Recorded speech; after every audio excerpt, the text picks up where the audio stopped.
মন্দিরটা এখান থেকে খুব সুন্দর লাগছে। ওপরটা দেখো একদম মানে আমাদের যে মায়াপুরের যে ইস্কন মন্দির রয়েছে তার সেই রকম করেছে ওপরটা। তো ফাইনালি আমি এখন রয়েছি সাগরপুরে যে নতুন মন্দিরটা হয়েছিল, তো সেখানে এসেছি, রাধা মাধব মন্দির। তো দেখো এই হচ্ছে মন্দির, শ্রী শ্রী রাধা মাধব জিউ মন্দির। তো এখানে মানে ভেতরে অ্যালাও নাই ক্যামেরা, তো বাইরে থেকে আমি মন্দিরটা দেখাচ্ছি। এখানে 21শে বৈশাখ থেকে 28শে বৈশাখ এখানে অনুষ্ঠান রয়েছে একটা।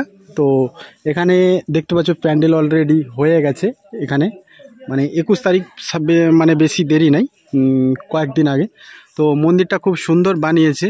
এটা সাগরপুরের মন্দির নামেই চেনে, এটা রাধা মাধব মন্দির। তো প্যান্ডেল রয়েছে, আর এই হচ্ছে গেট, মানে ঢোকার জন্য গেট রয়েছে এখানে। চারিদিকে পোস্টার দেওয়া আছে শ্রী শ্রী রাধা মাধব জিউ মন্দির বার্ষিক মহোৎসব। আর এটা হবে 21 তারিখ থেকে 28শে বৈশাখ।